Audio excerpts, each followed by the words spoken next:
Salut la famille culée. N'hésitez pas à aimer et à vous abonner à la chaîne pour tout savoir sur le Barça. Dans cette vidéo, nous parlerons de ce que Mbappé a dit sur le Barça après une nouvelle défaite du Madrid face à l'équipe Blaugrana. Mais avant cela, nous avons d'autres sujets qui sont également très importants pour notre club bien-aimé. Passons au premier. Le Barça s'est positionné comme le grand protagoniste dans la course pour Alexander Slot, un attaquant qui a suscité l'intérêt de plusieurs clubs européens après une campagne plus que remarquable dans le football espagnol. La direction sportive Blaugrana, dirigée par un projet sportif renouvelé et ambitieux, a jeté son dévolu sur l'attaquant norvégien comme une option réelle et prioritaire pour renforcer la ligne offensive en vue de la prochaine saison. Hansi Flick, le nouveau timonier du banc culé, a donné son feu vert à l'opération et a transmis au bureau du club son enthousiasme pour la possibilité d'incorporer un footballeur qui, malgré les difficultés dans son club actuel, a démontré maturité, efficacité devant le but et une énorme marge de progression dans un environnement favorable. Slot, qui a porté le maillot de l'Atlético de Madrid cette dernière saison, a été le protagoniste d'une campagne silencieuse mais convaincante. Bien qu'il n'ait pas commencé comme titulaire indiscutable, il a su profiter de chaque minute pour marquer la différence. Sa capacité à lire les espaces, son jeu aérien dominant et son sang-froid face aux buts l'ont propulsé comme le meilleur buteur de son équipe en championnat. Cependant, cette brillance ne lui a pas garanti une place assurée dans les plans de Simeone. Une situation qui a généré des inquiétudes dans l'entourage du joueur et a déclenché les alertes dans les grands clubs du continent. Dans ce contexte, le Barça n'a pas hésité à faire un mouvement. Depuis les bureaux de la ville comtale, on apprécie énormément la polyvalence de l'attaquant nordique, capable de jouer comme référence unique ou en compagnie, apportant des solutions diverses dans différents schémas tactiques. En Flick, connu pour sa capacité à optimiser ses attaquants et pour sa prédilection pour les joueurs avec une présence physique, une intensité et une mentalité gagnante, considère Slot comme un profil parfait pour apporter verticalité, finition et travail sans ballon. Loin de se laisser intimider par l'intérêt croissant de Newcastle et d'autres clubs anglais, le Barça est prêt à présenter un projet sportif qui séduise le joueur au-delà de l'aspect économique. Dans la ville comtale, on croit que Slot pourrait non seulement trouver continuité et confiance, mais aussi un écosystème footballistique qui potentialise ses vertus. Au club Blaugrana, on mise sur une proposition intégrale qui combine opportunités sportives réelles, une structure tactique adaptée à ses conditions et la possibilité de grandir sous la tutelle d'un technicien méticuleux et exigeant comme Flick. Ce n'est pas un pari à l'aveugle. Slot a déjà démontré qu'il peut performer dans des ligues de haute exigence comme l'espagnol et l'allemande. Il est considéré comme un joueur avec une mentalité de fer. Son expérience internationale avec l'équipe de Norvège lui a également permis d'affronter des défenses de tout type et de développer une résilience qui correspond à ce qui est exigé dans un club du calibre du Barça. Dans les bureaux du club, on souligne que ce n'est pas seulement une question de but, mais d'attitude, d'engagement et de capacité de sacrifice, des valeurs que le Norvégien a démontrées avec brio. En ce qui concerne le marché, bien que le contrat de Slot avec l'Atlético s'étende jusqu'en 2028, on considère qu'une offre convaincante pourrait ouvrir les portes de la sortie. Le joueur, de son côté, a déjà manifesté en privé son désir de trouver un environnement où il puisse se sentir protagoniste et où le travail et la performance soient récompensés par la continuité. Le Barça est prêt à lui offrir exactement cela. Un espace où il peut évoluer, concourir pour des titres et faire partie d'une structure qui cherche à retrouver sa grandeur à travers l'engagement collectif. L'intérêt de Newcastle, bien que légitime, est perçu dans la ville comtale comme une manœuvre qui répond plus à un besoin conjoncturel qu'à un plan à long terme. Le club anglais envisage Slot à la fois comme remplaçant d'Alexander Isak en cas de vente et comme complément offensif s'ils parviennent à assurer la qualification pour la Ligue des Champions. Cependant, depuis l'entourage du joueur, on n'exclut pas que le projet du Barça ait un poids supérieur dans sa décision. L'histoire, le style de jeu et le rôle qui lui serait attribué pourraient faire pencher la balance en faveur du club Blaugrana. Hansi Flick a insisté sur le fait qu'il a besoin d'attaquants affamés, capables d'interpréter de multiples situations de jeu et avec la volonté de s'intégrer dans un collectif engagé. Slot ne remplit pas seulement ses exigences, mais il a également un profil qui le différencie des autres options disponibles sur le marché. Son jeu dos au but, sa capacité à fixer les défenseurs centraux et à libérer des espaces pour ses coéquipiers et son intuition dans la surface de réparation en font un attaquant complet, capable de marquer des buts et de générer des opportunités pour l'équipe. Le staff technique a déjà élaboré plusieurs rapports techniques qui soulignent comment Slot s'intégrerait dans la structure tactique du nouveau Barça. On le voit comme un footballeur qui peut élever le niveau compétitif du groupe, apporter des alternatives dans les matchs serrés et offrir des solutions lorsque l'équipe a besoin d'une présence physique dans le dernier tiers. Son adaptation à l'environnement culé ne serait pas un problème. Il parle plusieurs langues, a vécu dans différents pays et a une attitude professionnelle impeccable, quelque chose que le club apprécie profondément. Sur le plan financier, l'opération ne serait pas simple, mais pas non plus impossible. La direction sportive du Barça analyse différentes formules pour présenter une proposition attractive tant pour l'Atlético que pour le joueur. Il existe même la possibilité d'inclure des variables de performance et des objectifs qui pourraient atténuer l'impact économique initial. Dans les bureaux, on travaille avec prudence mais avec détermination, conscient que Slot peut être une pièce différenciante si son incorporation est bien gérée. De plus, l'entourage du joueur a commencé à recevoir des signaux clairs de l'intérêt culé. Il ne s'agit pas seulement de sondages, mais de contacts structurés qui démontrent la sérieux du projet. Slot, qui valorise la stabilité et la projection sportive, est disposé à écouter avec attention ce que le Barça lui propose. Ce n'est pas un joueur qui se laisse séduire uniquement par des chiffres astronomiques. Il cherche un contexte où il peut évoluer, concourir au plus haut niveau et, surtout, se sentir partie d'une équipe avec des aspirations réelles. Dans ce marché des transferts, le nom d'Alexander Slot commence à prendre de l'importance. Bien que plusieurs clubs se battent pour ses services, le Barça ne veut pas être un simple spectateur. Il veut mener la course pour un attaquant qui a démontré qu'il est prêt pour l'étape suivante. La deuxième nouvelle concerne une décision très importante pour notre club. Dans les bureaux du camp, personne n'a jeté l'éponge dans le cas de Nico Williams. Malgré le bruit croissant en provenance d'Angleterre, où l'Arsenal et le Chelsea bougent déjà pour convaincre le joueur de l'Athletic Club, le Barça continue de croire fermement qu'il a des arguments solides pour gagner le jeune ailier. Ce n'est pas une question de compétition financière, mais de vision de projet et de sentiment. Alors que certains affirment que le footballeur est séduit par l'idée de tenter sa chance en Premier League, depuis l'entité Blaugrana, on lit cette narrative et on travaille en silence pour montrer aux joueurs que son futur doit s'écrire dans la ville comtale. À ses 22 ans, Nico Williams est devenu l'un des noms les plus cotés du marché européen. Sa vitesse, son débordement et sa capacité à marquer la différence en 1 contre 1 l'ont mis sur le radar de plusieurs géants du continent. Sa saison avec l'Athletic a été l'une des meilleures de sa carrière et l'Eurocopa a terminé de le consolider comme une réalité du football espagnol. Son but en finale contre l'Angleterre et son influence dans le tournoi ont été déterminants. Maintenant, avec le marché des transferts ouverts, tout le monde veut son talent. Mais à Barcelone, on le veut pour quelque chose de plus profond, parce qu'il s'intègre dans l'idée, parce qu'il représente le futur et parce qu'il peut marquer une ère. Le Barça a identifié Nico comme l'un des piliers sur lesquels construire le nouveau projet sportif. Flick, depuis son arrivée, a été clair avec la direction sportive. Il faut des ailiers avec déséquilibre, vitesse et capacité d'adaptation à différents contextes tactiques. Nico remplit toutes ces exigences et apporte en plus jeunesse, ambition et fin de titre. Ce n'est pas un pari risqué, mais un investissement intelligent de présent et de futur. Le staff technique le voit comme un joueur capable d'assumer des responsabilités dès le premier jour, sans avoir besoin de longs processus d'adaptation. C'est pourquoi, malgré les informations en provenance d'Angleterre, dans l'environnement culé, on respire la sérénité. On sait qu'il y aura de la compétition, qu'il y aura des clubs prêts à offrir des montants supérieurs sur le plan économique, mais on a aussi la certitude que le joueur ne prendra pas sa décision uniquement pour l'argent. Le Barça lui offre quelque chose que tout le monde ne peut pas, une identité footballistique reconnaissable, un environnement idéal pour sa croissance et la possibilité réelle de devenir une référence mondiale depuis un club avec histoire, prestige et ambition. C'est plus qu'une offre, c'est une proposition de vie. L'Arsenal, sous la nouvelle direction sportive, a placé Nico comme priorité absolue. On a même parlé d'un accord accéléré et de la volonté de conclure son arrivée le plus tôt possible. Au Chelsea, de leur côté, ils ont également activé leurs contacts pour tenter de convaincre le joueur de déménager à Londres. Les deux clubs voient en l'international espagnol la solution à leurs problèmes en attaque par les ailes. Cependant, dans aucun des deux projets, il ne semble y avoir la même cohérence footballistique que celle offerte par le Barça. Et c'est la grande carte que le club catalan compte jouer jusqu'au bout.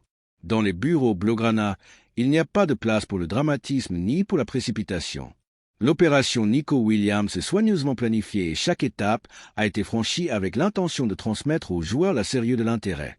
Il ne s'agit pas d'entrer dans une enchère publique, mais de construire une relation de confiance, de lui démontrer qu'au camp nous, il peut atteindre sa meilleure version.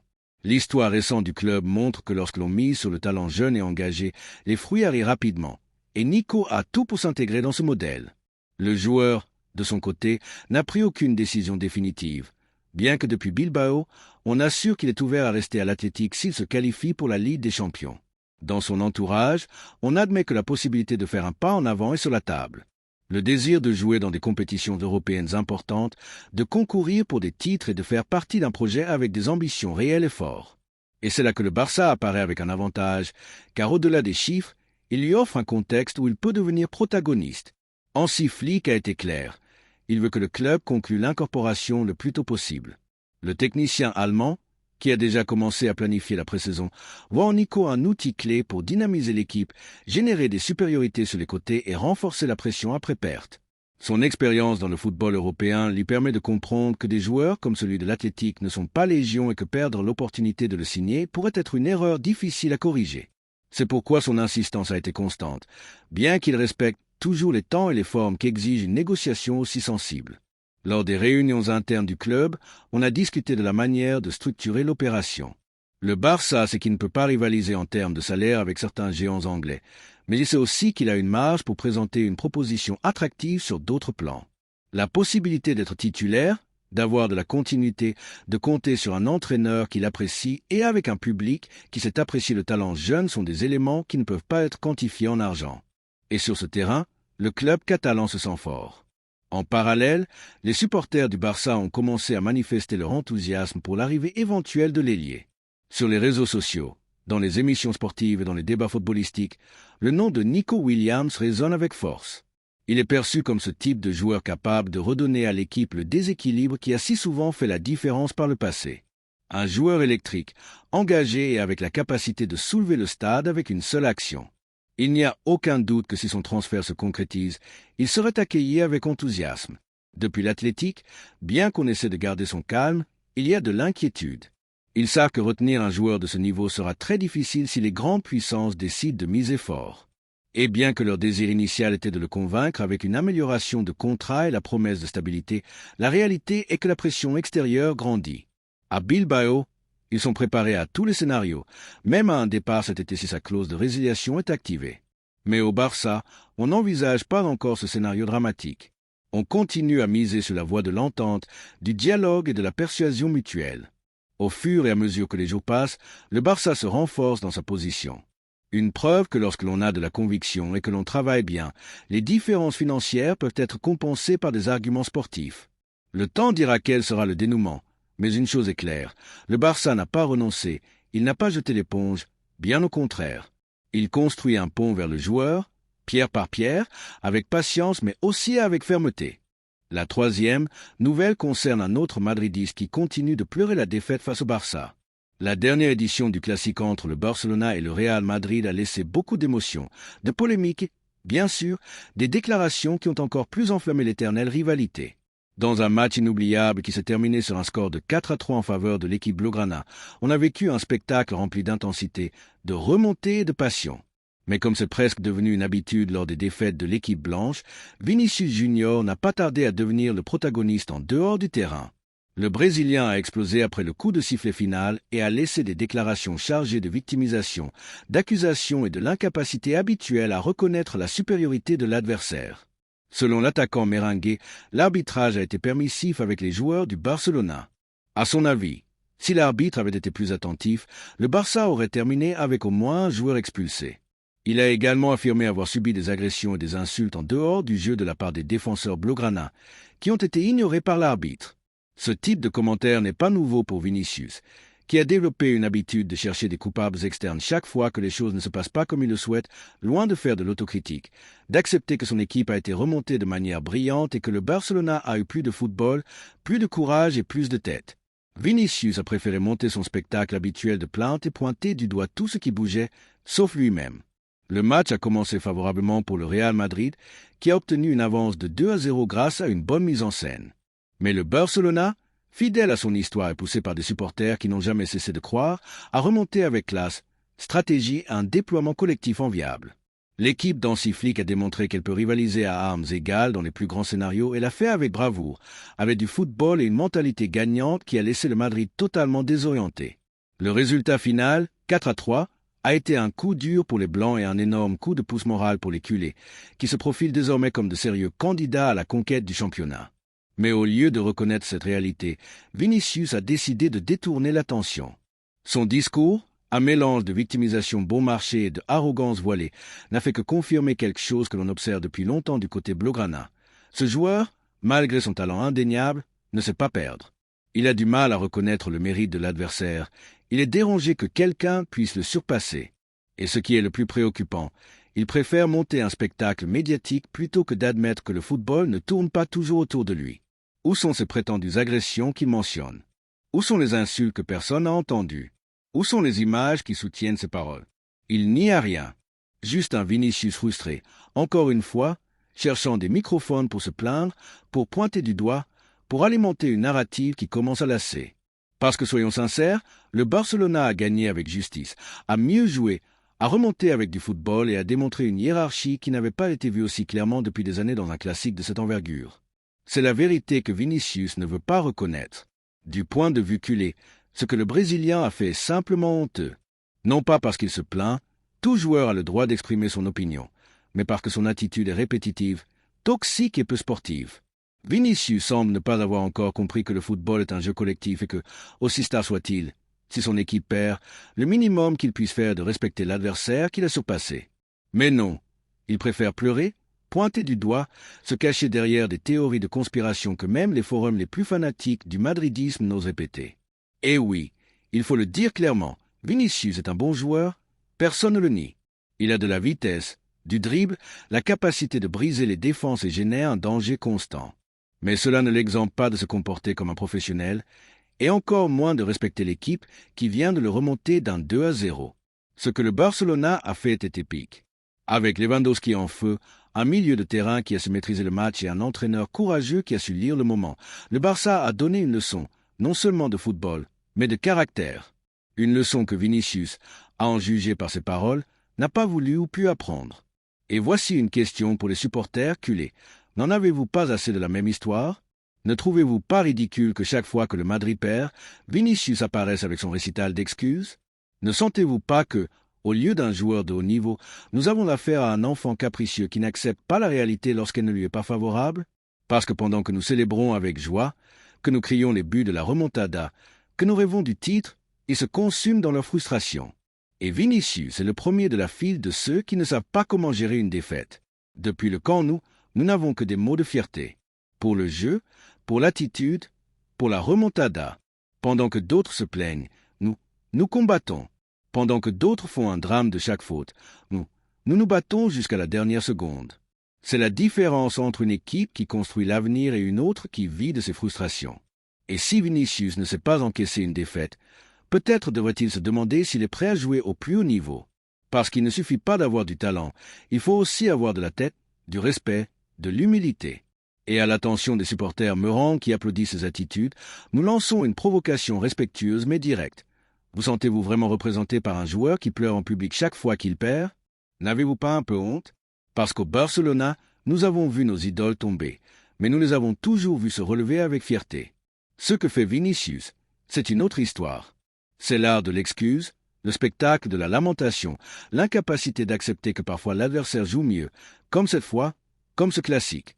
Et nous ne l'oublierons pas.